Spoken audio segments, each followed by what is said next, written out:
Musique, cinéma, théâtre, rencontres, expositions.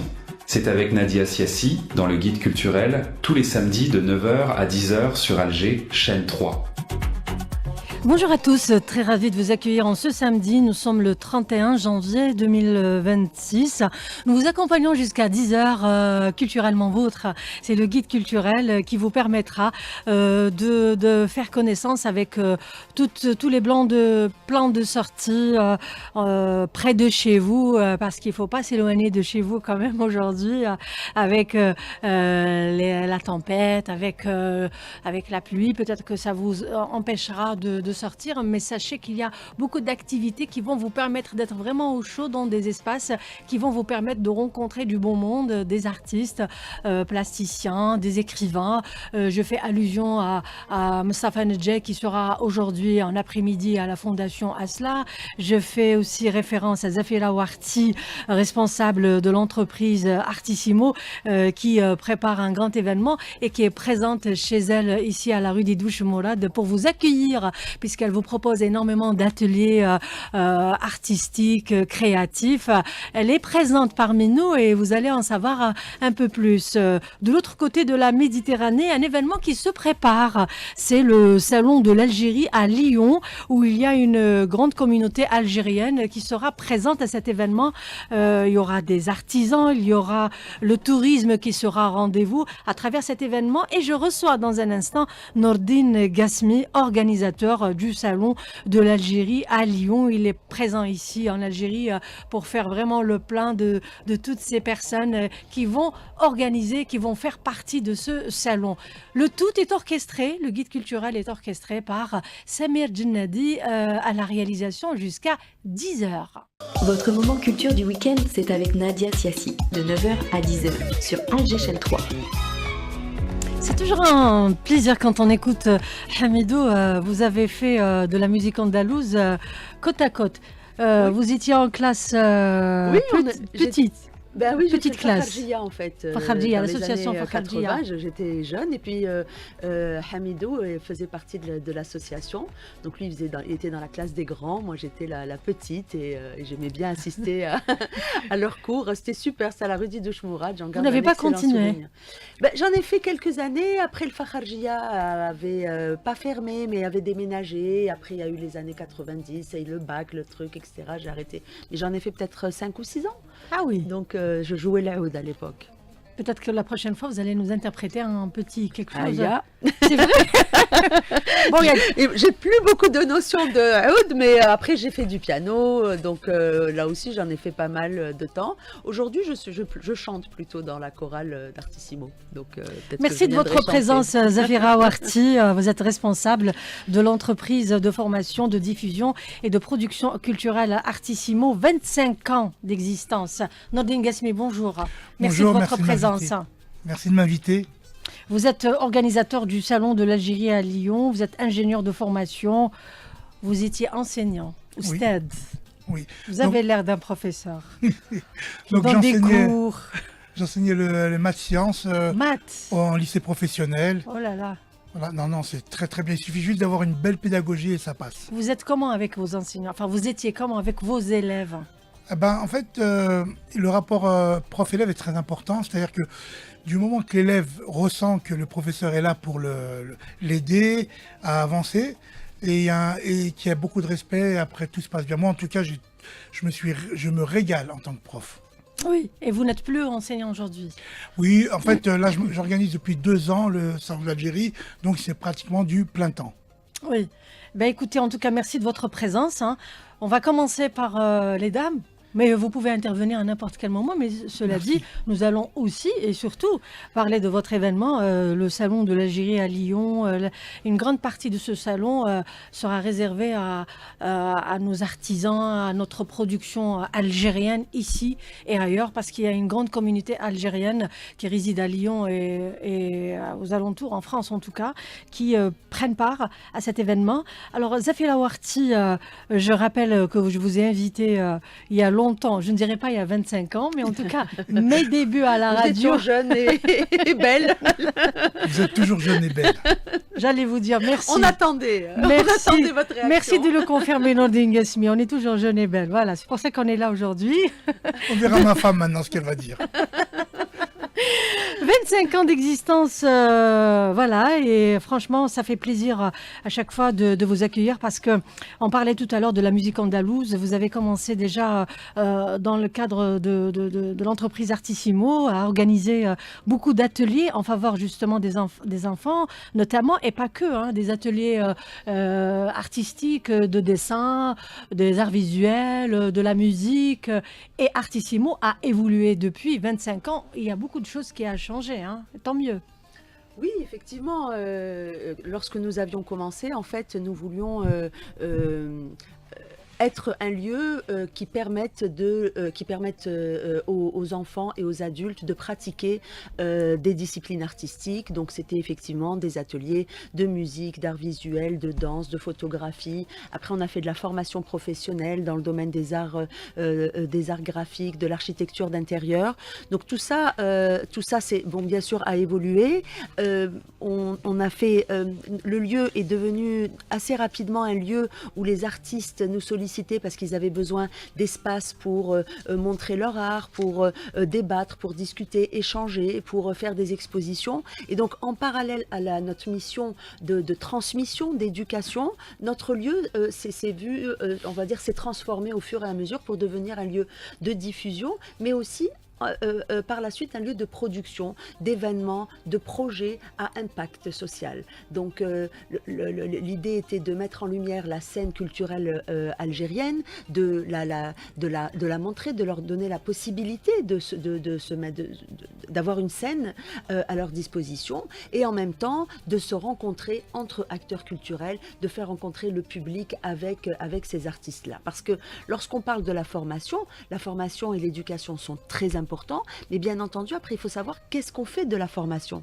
Et donc, tout notre questionnement, et c'est ce qui a fait qu'à partir de 2020, on est devenu hub créatif et culturel, c'est venu d'un processus, en fait. Un lieu d'attraction. Où il fallait que, on va dire, réunir les conditions pour que la formation puisse permettre de donner des opportunités. Alors, il y a la pratique amateur, donc qui existe partout, mais il y a ceux qui veulent en faire un métier. Et donc, nous, on s'est dit qu'il fallait qu'on crée cet écosystème, en tout cas qu'on participe, bien sûr, le plus modestement possible, pour que l'écosystème puisse, on va dire, mûrir afin de donner cette possibilité à des artistes d'en faire un métier, de leur faciliter l'accès à des lieux, ça a souvent été la question, de faire rencontrer par exemple le monde des opérateurs économiques, les faire connecter avec le monde de la création et les institutions, etc. Et donc c'est ainsi que nous avons développé de nouvelles activités, telles que justement la production d'événements, telles que la production de podcasts, telles que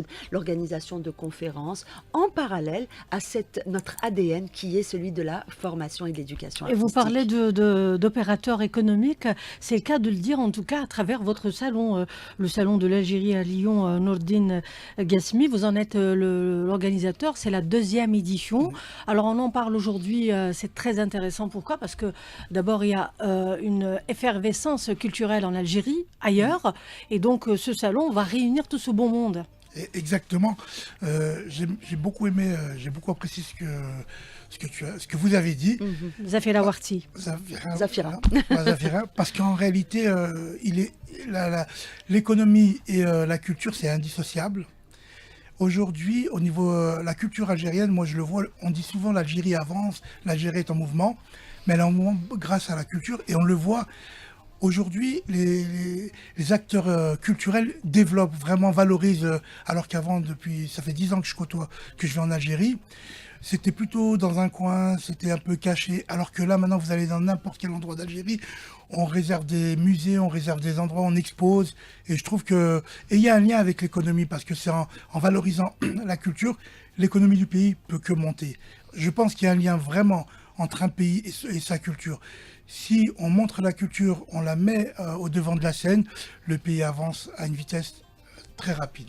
Alors concrètement, ça va se passer comment c'est vrai que quand on vend beaucoup de produits, quand on montre tous ces produits artisanaux, quand on encourage la destination Algérie à travers le tourisme, l'économie monte, comme vous l'avez dit. Bien Mais sûr. concrètement, comment vous allez présenter tout ce beau monde dans votre salon? Déjà, à travers nos acteurs culturels. Quand je dis acteurs culturels, ça peut être des artisans, ça peut être des porteurs de projets culturels.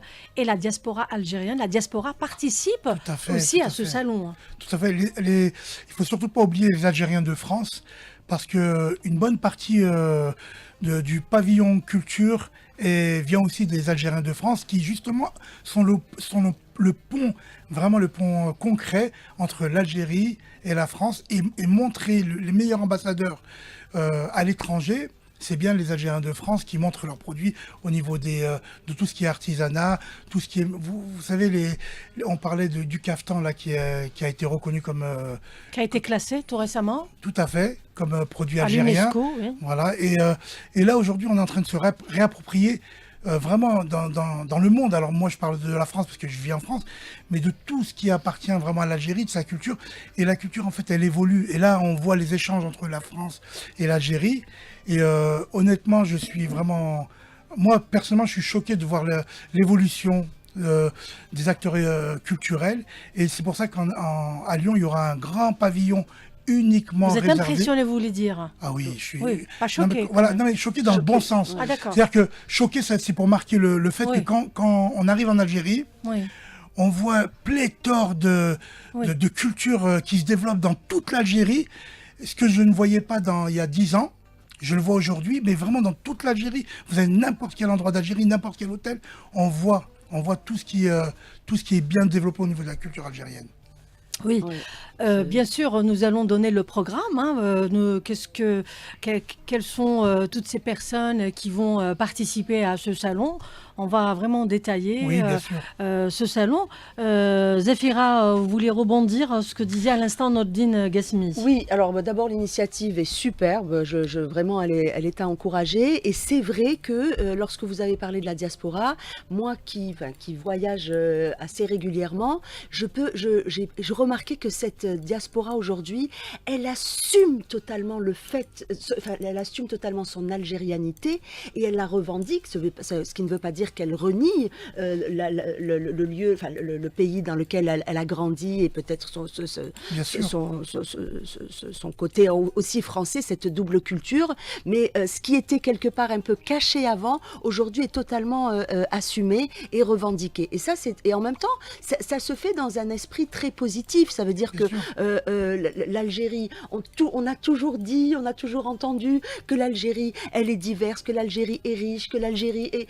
Et aujourd'hui, en fait, c'est comme si que ces mots-là, Confirme. en fait, sont en train de se concrétiser en vrais projets. Que ce soit à partir des Algériens qui sont ici en Algérie, bon, nous, on est là, on le sait, on le vit, on a pu voir l'évolution malgré les difficultés, mais ceux de la diaspora qui étaient un peu, peut-être parfois pas très à l'aise.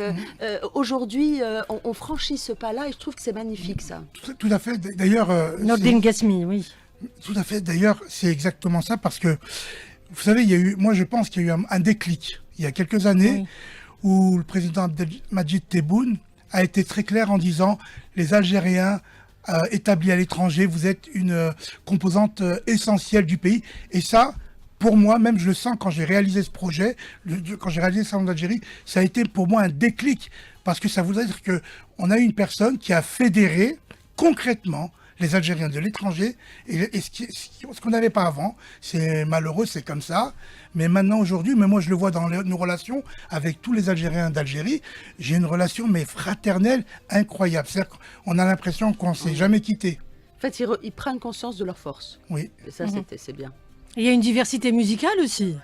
Voilà, il y a Rayah Win Msafer طرح تاعي وتولي. Voilà, du coup j'ai une chanson qu'on fredonnait beaucoup, c'est vrai. et voilà, et il y a des bugs comme ça, en bug. Je préfère la version originelle, hein. Je préfère d'Ahmed El-Harrachi, Allah yarhamou, même si avec Rachid Taha, elle a, on va dire, une intonation tout à fait particulière, une chanson qui a été reprise par pas mal de jeunes talents, et c'est ça qui a fait d'ailleurs son succès après le décès d'Ahmed El-Harrachi. On parle de la diaspora, on parle de la communauté algérienne qui réside à l'étranger, en France, à Lyon notamment, à travers le salon de l'Algérie à Lyon qui est organisé les 6, 7 et 8 avril prochain, Nordine Gasmi. Oui, donc ce salon, il sera sur 15 000 m² de surface totale.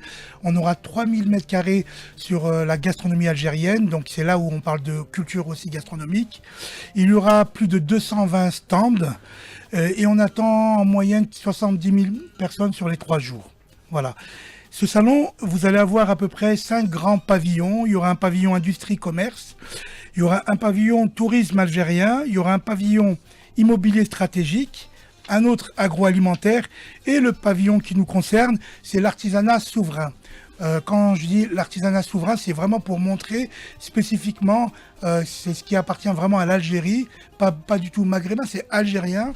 Et il va y avoir justement un très grand pavillon destiné à l'artisanat algérien pour montrer en France et ailleurs, vu qu'on sera suivi par plusieurs télévisions, que l'Algérie au niveau de l'artisanat est fantastique et vous allez, même moi je découvre tous les jours des produits artisanaux algériens, même au niveau simplement, même on parlait de l'huile d'olive, souvent les gens ils relient l'Algérie à l'huile d'olive, mais là je découvre, là je vais visiter justement une fabrication d'huile d'olive, c'est incroyable, c'est vraiment, ils ont gardé les huileries traditionnelles. Ouais, et ça c'est vraiment, c'est un patrimoine algérien qu'il faut vraiment sauvegarder. C'est du patrimoine, voilà. Parce il faut vraiment faire attention à ça, il faut le garder.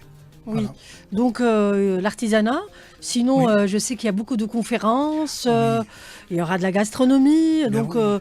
Nous avons vraiment une diversité culturelle. Hein. Bien sûr, il y aura des conférences sur... en fait, on est en train de s'approprier l'Algérie, comprendre Constantine, les 6 ponts par exemple. Il va y avoir des conférenciers, des experts qui vont expliquer un peu l'histoire. Par exemple, on a l'opéra d'Alger, personne n'en parle beaucoup. En France, par exemple, on n'en parle pas beaucoup. Vous parlez de l'architecture de Constantine ? Ah oui, c'est magnifique. Ou des sites particuliers dans la ville de Constantine. En fait, c'est justement, on parle de la destination Constantine et on veut s'approprier l'architecture, mais toute l'histoire. Moi, j'ai appris beaucoup de choses. J'ai visité, j'ai eu un guide. C'est construit sur un vieux rocher, hein, Constantine, oui. Déjà. Oui. Et c'est vraiment. Alors, je veux pas être chauvin, mais souvent on dit que c'est la ville en Algérie, la ville culturelle algérienne. Mais c'est vrai qu'il y a beaucoup de choses qui se passent là-bas. Mais il y a d'autres endroits. Il y a Sétif. Moi, Alger, j'étais surpris même au niveau. La mosquée d'Alger, la construction d'Alger, au niveau architectural, elle est magnifique. Et son histoire, en France, elle commence à être connue. Mais il y a beaucoup de choses à apprendre. De l'Algérie, de l'histoire algérienne, même d'un apprend des Algériens qui vivent en Algérie, hein, parce que on échange beaucoup et on apprend. Moi, j'apprends des choses aux Algériens d'ici. Eux m'apprennent énormément de choses parce que franchement, quand je viens en Algérie, je me perçois que je ne sais pratiquement rien. De la gastronomie aussi. La gastronomie algérienne. C'est-à-dire, il y a 10 ans de ça, on nous avait fait comprendre que la gastronomie algérienne, c'était rien. À part le couscous, on n'avait pas grand-chose. Là, je me régale tous les soirs. Et en fait, et je découvre tous les jours la diversité au niveau gastronomique. On dirait qu'il n'y a pas de limite. Vraiment, il n'y a pas de limite. Et même au niveau de la gastronomie, parce qu'il y a un mouvement sans cesse au niveau gastronomie, même des choses qui sont redécouvertes. J'étais avec un chef cuisinier, d'ailleurs, qui va justement faire une démonstration de la cuisine algérienne. Moi, il m'a épaté, vraiment, avec des figues, de l'huile d'olive. Je ne pouvais pas imaginer qu'on pouvait... Il y a même ce qui est autour, Zafira Ouarti, ce qui est autour de la gastronomie. Il n'y a pas uniquement les aliments, l'alimentation, il y a les ustensiles utilisés pour préparer des mets traditionnels qui font référence à une histoire, à une symbolique de telle et telle région. Donc, franchement... Vous allez gâter la diaspora. Et de quelle manière la diaspora va participer à ce salon ? En fait, il y a... Alors, les Algériens établis à l'étranger, il y a pas mal de commerçants, des personnes qui veulent montrer aussi la culture algérienne, la tradition de chaque wilaya. C'est pour ça que je vous dis, ça va être un programme vraiment très très chargé par rapport à ça. Et moi, je leur remercie parce que je suis surpris aussi par l'énergie des commerçants, des artisans algériens établis en France et par ce biais, par le biais de la radio en Algérie. Je leur donne toute ma reconnaissance. Oui. Vous restez là encore, nous avons beaucoup de choses à dire avec vous, tout comme avec Zafira Warti. Alors l'événement, il y a quelques semaines, Zafira Warti, à l'occasion de la célébration des 25 ans de votre entreprise de formation, de diffusion et de production culturelle Artissimo, c'est la création d'un prix littéraire Artissimo. Voilà, donc l'évolution vraiment se concrétise sur le terrain Zafira Warti. Alors effectivement, nous avons lancé ce qu'on appelle le prix littéraire Artissimo Mare Nostrum de la Nouvelle, que j'ai initié en partenariat avec le fonds à impact Mare Nostrum, et en fait il se trouve que nous, 25 ans quand même, ça se fête. Et non, on n'avait pas envie juste de faire une soirée petit four, oui. Voilà, qui peut être sympathique, mais bon, on l'a déjà fait. Et on voulait quelque chose, on voulait un événement qui puisse être marquant et qui puisse surtout impacter. En fait, ça, c'est vraiment notre existence même. C'est-à-dire que, par exemple, à travers l'éducation, on sait qu'on a marqué des jeunes, on a marqué des enfants, des adultes. En tout cas, Artissimo a fait partie à un moment ou à un autre de leur histoire, et on voulait que ces 25 ans, justement, puissent avoir un impact. Et donc, après des discussions, on s'est dit que lancer un prix littéraire pouvait être intéressant, et la nouvelle est aujourd'hui, on va dire, une expression, un médium qui n'est pas, qui est très intéressante parce que ce n'est pas très long. En même temps, on peut tellement dire dans une nouvelle. On a vu aussi qu'il y avait aussi des prix du roman. Mais on peut avoir de petites histoires dans une nouvelle. Voilà, absolument. Et puis pas comme un roman. Oui. Absolument. Et donc, bref, on a lancé ce prix, mais vraiment en se disant, donc avec une dotation, alors en 3 langues, en arabe, en tamazight et en français.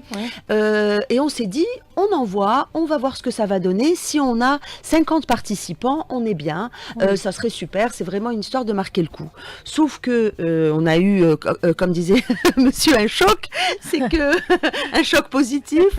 Donc, on a reçu 287 candidatures, dont 269 ont été retenues. Et sur ces 269, il a fallu donc sélectionner un lauréat par langue. Chaque lauréat a reçu une dotation de 300 000 dinars.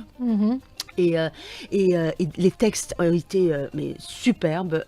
Les membres du jury, donc composés de 5 écrivains, comme Lazari Lapter, Myriam Guémache, en tout cas, des écrivains qui sont affirmés.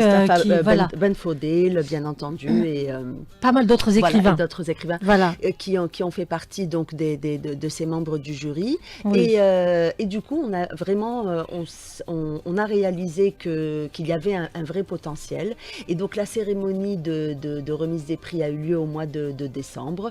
Et ça nous encourage véritablement à inscrire maintenant ce concours, cette compétition dans le temps, parce que initié à l'occasion des 25 ans, maintenant on espère que ça va continuer. Alors vous allez me dire pourquoi la littérature? Il se trouve que nous, Artissimo, nous sommes véritablement dans l'expression dans toute sa diversité. On a d'abord, nous animons des ateliers d'écriture, mais on fait aussi, comme vous l'avez mentionné, on a des ateliers d'art visuel, de musique, etc. Mais on a considérer, en tout cas pour cette fois, que l'écriture était c'est bien de mettre des mots sur ce que l'on ressent. C'est bien de raconter notre histoire, parce qu'en réalité, derrière ces mots-là, on raconte notre storytelling. Même si les participants sont libres d'écrire sur les sujets qui les concernent. Ils peuvent écrire sur l'Algérie, mais ils peuvent écrire sur le Groenland s'ils le souhaitent. Mais c'est une parole. Mais c'est une parole. Oui, c'était une décision. C'est une parole algérienne et qui est importante, qu'elle soit écrite, peut-être plus tard éditée, et ça a été... Et la prochaine édition, ça sera pour octobre aussi, 2026, voilà. Est-ce que d'ores et déjà, on peut faire un appel à candidature ou pas? C'est trop tôt. Ça va être lancé, Mazel. Ça va être lancé parce qu'on est en train de peaufiner, on va dire, les conditions. On essaye, c'était aussi une expérience pilote, donc là, on est en train de faire un travail justement de réflexion sur ce qui a bien fonctionné, ce qui qui doit être amélioré. C'est un peu ça. Hein, Alors l'événement qui me semble aussi intéressant, pour ne pas dire le plus intéressant pour l'instant, prochainement vous préparez un forum international des arts et de la culture dans le monde arabe, IFAL. Ça va se préparer, ça se prépare et il aura lieu très prochainement. Oui, là on entame donc notre 26e année à déjà, Artissimo oui. déjà. Oui. Et d'ailleurs pratiquement jour pour jour. Hein. On avait fait l'inauguration en 2000. En 2000, c'était aux alentours du 31 janvier. Alors comme je vous l'ai dit, en fait, pour nous, à Artissimo, on a pu accompagner ou en tout cas observer le développement de ce qu'on appelle l'économie culturelle. À partir de la culture, en réalité, il y a aussi une économie. Et toute la question, c'est de se dire, dans nos pays, comment faire pour que une production artistique ou des artistes puissent vivre de leur métier. Et aujourd'hui, il faut savoir que dans le monde, les industries de la culture emploient 30 millions de personnes. Et donc, à partir de toutes ces observations, on s'est dit qu'on avait quand même, avec les pays arabes, un socle commun, qui était cette belle langue qui est l'arabe, cette jeunesse commune, et donc à partir de là, des opportunités énormes à faire, énormes à créer en termes d'échanges, de collaboration, de partenariat économique. Et donc l'objectif étant de valoriser cette culture arabe, avec chacun sa spécificité de chaque pays. L'Algérie a sa spécificité, le Liban, l'Égypte aussi, mais il n'empêche qu'il y a quand même quelque chose, il y a à faire ensemble. Et donc ce forum, qui est parrainé par le ministère de la Culture et des Arts, va se tenir donc très prochainement en 2026 et va rassembler les acteurs et ce qu'on appelle les leaders du secteur de la culture. Et quand on parle des leaders, ça va être bien entendu les artistes, ça va être les opérateurs économiques, ça va être les décideurs, ça va être les organisations internationales qui pensent la culture et qui vont se réunir autour donc de ce forum-là, donc où il y aura un axe de réflexion, mais aussi un salon professionnel pour les acteurs culturels, et en même temps, ça va être un moment destiné au grand public. Il y aura un festival, des expositions, du spectacle vivant, des défilés de mode, une rétrospective de l'Algérie créative, et tout cela se fera dans un même lieu. Pourquoi IFAL? Parce qu'il faut faire. Il faut faire. Voilà, il faut faire. On n'attend plus. Classe. Voilà. Alors, IFAL, c'est l'acronyme de International Forum for Arab Art Leaders, mais le mot arabe en lui-même, c'est faire. Nous, en tout cas, à Artissimo, de la manière la plus modeste qui soit, on a toujours fait, on n'a attendu personne, et on se dit et aujourd'hui, beaucoup font comme vous, Monsieur Gasmi, et l'idée maintenant, c'est de rassembler ce beau monde-là, créer de la synergie et se développer. Le salon de l'Algérie à Lyon, il y a aussi de l'action. Ça va être organisé comment entre les expositions, les conférences? Il y aura du théâtre aussi? Non, pas du théâtre, de la musique. Ah, du théâtre. Mais du théâtre pour les enfants en arabe, par exemple. Oui. Voilà, il va y avoir même des allocutions en arabe traduites en français.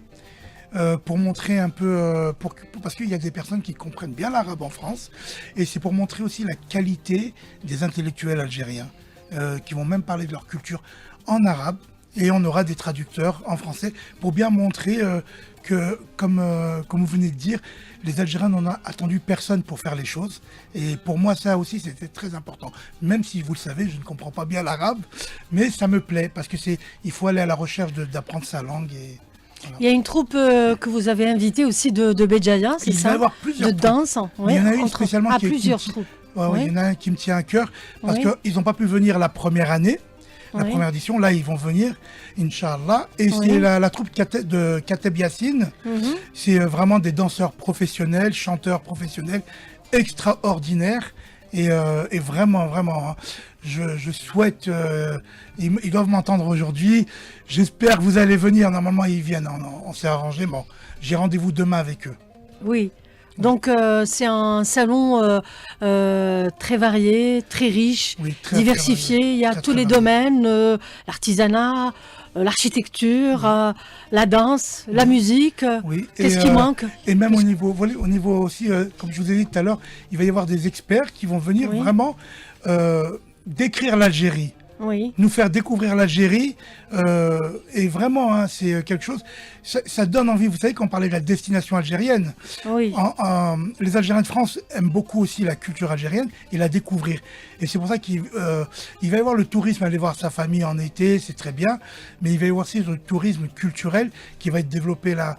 Pour moi, je pense pour les 10 prochaines années, incroyablement en Algérie, et c'est ce qui va développer aussi l'économie algérienne avec les gens qui viennent, et ce qui va redévelopper la culture, développer la démonstration culturelle algérienne.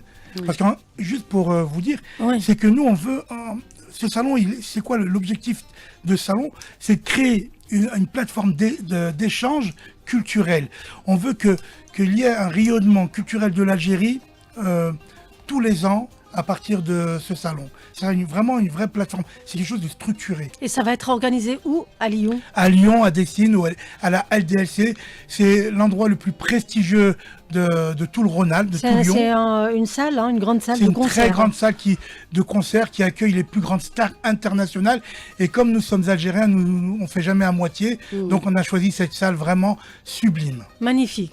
Vraiment sublime. Magnifique. Nordine Gassemi, organisateur du Salon de l'Algérie à Lyon, et Zafira Ouarti. Il y a aussi un autre événement qui me tient à cœur.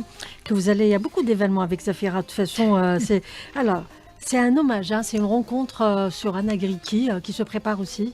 Oui, en fait, elle devait avoir lieu. Alors, donc, en dehors du forum, juste, je voudrais dire un mot bien sûr, sur vous avez parlé tout à l'heure de soft power, et c'est vrai qu'aujourd'hui, en fait, il y a eu un déclic qui s'est fait chez tous les Algériens à un moment donné, peut-être parce qu'ils voyaient qu'on était en train de raconter leur histoire, et aujourd'hui, chaque on va dire citoyen qui aime son pays a envie de valoriser. Donc, vous, à travers votre salon, nous, à travers IFAEL, on a aussi envie de mettre l'Algérie au cœur. Et AG Chaîne 3 à travers vous aussi. Et dans ce partenariat avec les pays arabes, c'est de se dire que que l'Algérie est moteur aussi et initiatrice de projets qui peuvent être worldwide, si vous voulez.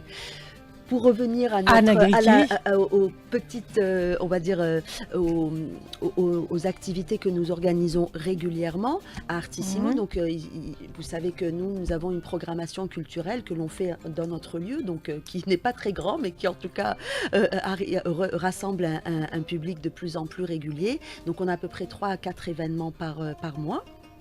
Et là, nous avions programmé un hommage à Anna Griki qui devait se tenir mercredi. Malheureusement, il a été reporté à cause de la tempête. Pour des raisons météorologiques, oui. Exactement. Et il va avoir lieu, donc en principe, le lundi 9 janvier. Février, vous voulez dire? Excusez-moi, 9 février. Oui. Et donc, ça va être vraiment un moment pour faire découvrir à la jeune génération, et puis même ceux qui connaissent Anna Griki, qui était une poétesse, une militante pour la cause algérienne, et qui, à travers, on va dire, une rencontre entre Lazhari Lapter et Lamis Saïdi, donc poétesse, vont faire découvrir les œuvres et le parcours d'Anna Griki. Très intéressant. Oui, ça va être très intéressant. Ça sera à quelle heure? En après-midi, en soirée? En général, c'est à 18h, nos 18h, rencontres. en fin de journée. Voilà, donc ça sera lundi prochain, en principe. Lundi prochain, voilà. L'autre lundi. L'autre lundi, voilà. Exactement. Oui, bon. Hier, nous avons eu aussi, nous avons célébré l'anniversaire de Mozart. Qui aurait eu 270 ans. Et donc, c'était l'occasion pour nous, alors, donc nous avons organisé un récital. Ça fait maintenant 4 ans qu'on célèbre l'anniversaire de Mozart, parce que Mozart est universel. Et il parle autant à un Algérien qu'à un Autrichien. Et du coup, il y a une interprétation des œuvres de Mozart par le dialogue musical ou entre les musiques entre le pianiste donc virtuose Alain Escudero, accompagné d'un jeune talent, Monsef Benouniche, qui a joué qui joue du violon, et c'était aussi un magnifique moment. Et c'est ça l'avantage aussi de Artissimo, vous encouragez beaucoup les jeunes talents, vous nous faites découvrir des jeunes talents à travers vos rencontres culturelles, et franchement c'était un plaisir que de vous rencontrer, Zafira Zafira Ouarti, responsable de l'entreprise de formation, de diffusion et de production culturelle Artissimo. Félicitations pour vos 25 ans. Merci. 26 merci ans. beaucoup. 26 ans maintenant. 26 là, ans. C'est 26 ans. Oui. Nordine Gesmi, je vois que vous êtes, vous avez encore beaucoup de choses à préparer pour le salon de l'Algérie à Lyon qui se prépare les 6, 7 et 8 avril prochains dans cette plus grande salle de concert à Lyon. Déjà, oui. Et déjà, de toute façon, je vous remercie, vous, de m'avoir invité. Avec plaisir. Avec la chaîne 3, parce que vraiment, je suis touché de voir que aujourd'hui, les médias algériens suivent vraiment ce qui se passe avec les Algériens qui sont établis en France. Et en fait, je lance un appel. Nous avons un site internet, le salon de l'Algérie.com, où tous les exposants, toutes les personnes qui sont dans l'artistique algérien, je vous invite à vous inscrire pour montrer, valoriser le rayonnement et l'excellence algérienne. Où est-ce qu'on peut s'inscrire? Il y a un site. Sur le site www.salondelalgérie.com. Très bien. Merci de votre présence, Nordine Gesmi. Tout comme on peut aussi retrouver Artissimo sur les réseaux sociaux, Facebook, partout. Instagram, voilà, LinkedIn. Merci Zafira Ouarti. Merci bien. Votre moment culture du week-end, c'est avec Nadia Siassi, de 9h à 10h, sur Alger Chaîne 3. Quelques petites news, vraiment petites avant de clore le guide culturel d'aujourd'hui. C'est cette rencontre qui aura lieu cet après-midi avec Moustapha Nedjeh qui propose un moment de l'art, de l'écriture et de la création. Et il sera présent, bien sûr, avec d'autres écrivains et spécialistes du monde des arts plastiques pour parler de son process de création, sa pensée artistique. Moustapha Nedjeh à 14h à la Fondation Asla à Ziroud Youssef. Sinon, cette exposition de plusieurs artistes, Vision plurielle, se poursuit à la galerie Ahlam. Et puis, le ministère de la Culture et des Arts a annoncé l'ouverture des candidatures pour l'édition 2026 du prix du président de la République pour les jeunes créateurs Ali Mahachi, et les candidats âgés moins de 35 ans du 1er janvier en cours souhaitant participer à ce concours annuel sont invités donc à déposer leur dossier de candidature entre le 1er février, donc à partir de demain, jusqu'au 15 mars au niveau des directions de la culture et des arts des wilayas ou via la plateforme numérique du ministère de la Culture et des Arts. Voilà, c'était tout pour aujourd'hui. Merci à Samir Djinnadi qui était à la réalisation. Merci à Najib au streaming. Merci à notre ami technicien Arimed à la console technique, Ikram à la régie d'antenne. Je vous souhaite un bon samedi, une belle semaine et à samedi prochain entre 9h et 10h. Belle journée à tous.